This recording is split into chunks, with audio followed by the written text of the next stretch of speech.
A lot of new players, but a veteran group, kind of all in the same. Fred's doing a great job with this group. Obviously, they've got some really impressive wins. Purdue, Iowa, here of late, really in the last month. They've got a really dynamic group of guards that are older and veteran for the most part. A really dynamic point guard and wings that have some experience and are really playing well. They're playing well right now. So obviously we need to prepare well here today. Questions? You talked after the game about how you can't make wholesale changes this time of year, and as a coaching staff, you have to sort of discuss what you can and can't change. What are those conversations like at this point of the season? With our guys, you're saying? Well, like as coaching staff, as you're trying to figure out what you can change or what you can try to do, what are those? Are those amicable conversations? Are you yelling at each other? Like what is that like as a staff trying to figure some of that out? Well, I wouldn't tell you if we were yelling at each other. But like any competitive environment, emotions get raised in, arguments or, normal, any high level situation where there's a lot of pressure and a lot at stake. Emotions get involved, but, we love each other and care about each other, but they're very honest and direct conversations among our staff. I think, I think we, whether it's wholesale changes or not, I think, I don't know that I've talked necessarily about making wholesale changes as much as improving in some of the areas we feel like we've got to improve in. And when you're putting together a coaching staff, like you had to make a hire in this off season, obviously you got a lot of things you have to factor in, but is thinking that there's going to be hard times during the season, you guys are going to have to put your heads together for situations maybe like this. How much does that factor into making sure you have guys on your staff that fit, that make that all work? Yeah, I think, I've said this before, my college coach, and it's an axiom in coaching, but, you're always looking for, whether it's staff or players, you're looking for a team that you can lose with first, that understands what it means to push through in a difficult situation.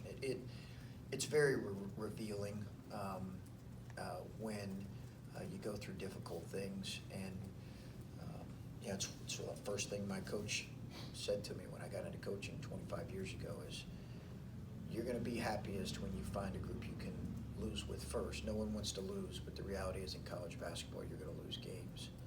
And the idea is, what's the group made of when that happens? Chris, do you think you found what the issue is? Is it as simple as we got to shoot it better, or I need a healthy Kyle Young, or do you feel like you're kind of chasing a ghost here? I think it's part of it. I think those are all factors, but I certainly wouldn't want to make excuses that it's just about those things. As coaches, we got to find a way to put them in better position. As players, they've got to play with confidence and step up, and we all have to do a better job. Getting healthy and having the same team on the floor is certainly a factor as well. Chris, does this team know what its identity is and isn't playing to it, or are they still, you've got some very young players, are they still trying to figure out what that identity is? I think we have a good feel for what our identity is. I think searching sometimes late for who our playmakers are, that is maybe evolving, given the number of new faces and young faces. But I think we understand who we are as a group. Caleb, I don't think he's a sloppy player, so I was really surprised when I saw he's the guy that leads the team in turnovers per game. Probably not per minute, but per game. Is he just sort of the victim of some bad luck and some bad passes, or is it you'd like to see him be a little better with ball security? No, he can be better with the ball. He can be better with the ball, and he knows that. He is working in and out of traffic and double teams, and he's also, offensive fouls are obviously a turnover. So, but he can be better in those areas. He's a better passer and more sure-handed than what he's shown, and he's got to improve in that area. What kind of instruction did you give Dwayne after Saturday? I assume it's film-wise, and what are you telling him to explain to him why his minutes were what his minutes were, and how he can get him back? Yeah, I just did not feel like he was ready to play. I felt like he was not prepared to play in a tough environment on the road. I just did not feel like his mind was where it needed to be. And it was pretty evident even in the short minutes that he played. How did that manifest itself? Defensively more so? Attention to detail defensively, effort. I thought his effort was really poor. And I thought his attention to detail was really poor. I said to him, I'm wondering, where are you? You gotta be more locked in than what you are. We need more from you right now. Chris, when we have a team that's just going through a funk offense like you guys are, is the inclination as a coach to slow it down and, I don't know, even like run even more set offense to try to coach them into better shots, or would you rather, let them play either in your flow more or even run more and try to get into your basket? And like how that seems like it'd be a hard balance to try to figure out. Yeah, it's, I think coaches go back and forth on that. I think the tendency as coaches is to try to control the game more when you're struggling offensively, whether that's set plays or whether it's slowing things down, to try to put the pieces where you want them to be. I think for us, we still have got to find ways to attack in transition, the right guys. I think that we still have to look at early post-ups in transition when we can.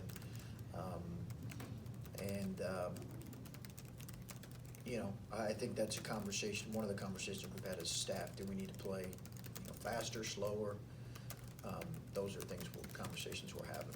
Do you have a feel, I guess you're 16 games into this, for what your team would be better suited for in terms of those two things? Well, I think you got to limit. Our most, by all accounts, our best player is a guy that needs the ball needs to touch the ball a lot of possessions.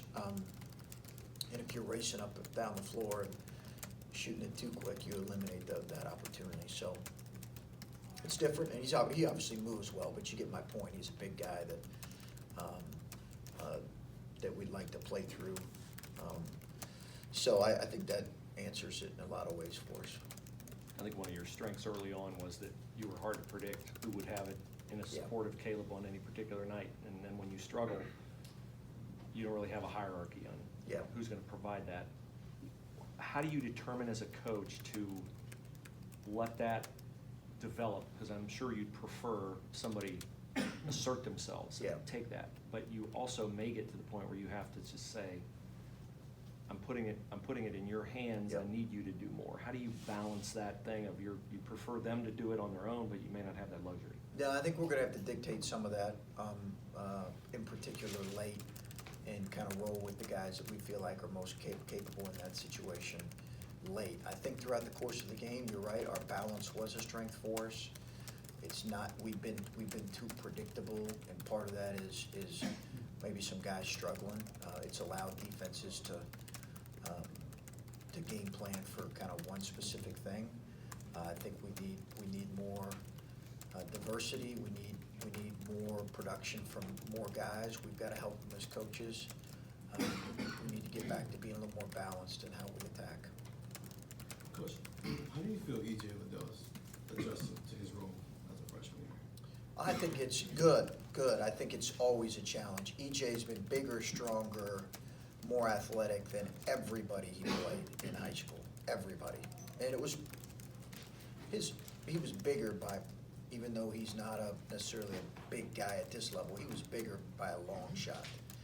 He also was able to score it like any, freshman or any good high school player could score it. So his adjustment and how he's handling it is no different than any freshman that you look at all across the country. He went from averaging 18 to 5 or 6. It's a normal transition. He's handled it really well. Obviously, at this level, most of these guys were probably the guy on the teams in high school. But Yes. This is a kid who was putting 42 points in a basketball game last year. I guess when you have that type of guy and all of a sudden his role is a lot different than maybe it's been at any point in his life, what's the conversation with him? How do you keep his confidence level up? Yeah, I think the conversation, a lot of that has to happen before, because this isn't high school basketball, right? So that conversation has to happen before he even plays a game. That, hey, understand what you're about to experience, particularly when we get into Big Ten play. It's not going to be anything close to even what you experienced as a freshman in high school. It's going to be completely different. So hopefully you're trying to prepare him for that. That doesn't make it easier, but you're trying to prepare him on the front end. Is he, like, is handling he's gonna have games where he has one shot, that's just what it is. Yeah. Like, is he handling that well? Yeah, he is, he's handling it really well, and he can't be defined, he can't define himself. Did a good job getting to the free throw line the other day. He's gotta keep trying to get to the free throw line. I think he can't get his identity right now as a player in just his offense. It has to be in how hard he's playing and how his team's performing when he's out there. I think he's growing in his understanding of that. Chris, you mentioned the need to play with more effort, and EJ and Kyle were talking about attention to detail. In the Indiana game, you guys were struggling. Andre made a play where it's a live ball turnover. He ran down Finney and blocked him, and then ran down the other end and got CJ Walker's miss for a dunk. So what does that kind of effort show to the rest of the team, and how important is that to have? Yeah, it was tremendous. It was a great example of a senior making multiple efforts, and it's winning basketball. We need more guys to do that. It was a tremendous sequence for him. Blocked it, kept it in bounds, trailed the play, tipped it in, ran his absolute ass off. It was impressive. Contemplating starting DJ at the point? Excuse me? Are you contemplating starting DJ at the point? Oh, I'm contemplating starting him. I'm not necessarily sure. We're always looking at lineups, but I'm not sure what position it could be. Could be on or off the ball. Was his performance, there was a lot of good, there was a lot of some Yeah. bad and a little ugly. Yeah. Yeah, it's ball was in his hands a lot. We probably got to find a way to, I don't want to say protect him, but figure out a way to when the ball's in your hands that much, and he's an aggressive player, and it was a real emotional game. He'll learn from it. I'm confident he'll learn from it. But he did some good things as well. You were talking about EJ getting to the line, and I was asking him about that sequence, and he said, just kind of trying to find himself in that moment and missing some free throws and getting used to the ball in the field. Are those, when you talk about freshmen trying to figure out Big Ten stuff, are those sequences, those types of moments, is that what you're talking about? Yeah, I think it's a confidence thing in those moments, and he's got a good stroke, and he struggled a little bit with free throws in high school. He's just got to trust his stroke, but I do think that's a freshman confidence thing that he's working through. You've talked a lot about Kyle's toughness, and we just talked to him. He was talking about the West Virginia game. The effort that a guy shows on a day like that, when he ends the night with his appendix out, but he has 11 rebounds against West Virginia. You've talked about his toughness, but what is a performance like that show you about a guy? He's got a really, really high pain tolerance. The biggest thing I think he's struggling with right now is fatigue, which Kyle is a guy, when he's at his best, his motor is really, really running. And he's not quite been able to get back to that yet. I'm anxious to see when he gets back to that at full strength. I think he would probably say his tank's, a half to 3/4 full right now. So I'm anxious to get it back to 100%. Coach, early in the season, you said that this team was kind of behind where you guys were last year. And I know you also said that you didn't think that your guys' early hot three-point shooting was going to be sustainable all year. For those reasons, is this stretch kind of less surprising for you than maybe some other people on the outside looking in? Yeah, no, I don't. I think you always understand that the numbers find a way to level themselves off based on history and years of. It's the first time we've had the line this far, but you can go back years. The way we were shooting early is not realistic. You just can't sustain that over a long season. Now, hopefully, we'll shoot it better than we will, and it'll return to the mean a little bit. That's what we're working towards. But I don't think that, we've had a tough stretch of games here, but, I'm not surprised. Am I surprised to see the scores on Sunday of a couple of our Big Ten games? You can say you're surprised now, but not really. You're not surprised with anything. And our focus is just on how do we improve our play. to that point, it's a tough league to have a lull in. Yeah, There aren't any off nights. right. You outlined Nebraska, who Yes. they beaten. So you've lost 4 in a row.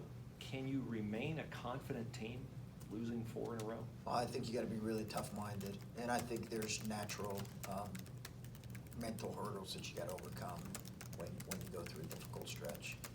But, we've gotta remain honest and yet hopeful for, you know, what we can be and stay in the moment as much as possible. I think that's the only way to work ourselves out of a difficult stretch. So when you're talking to your guys and trying to get them out of this, is confidence a concern, or is it more tactical stuff that you worry about as a staff? I think a little bit of both.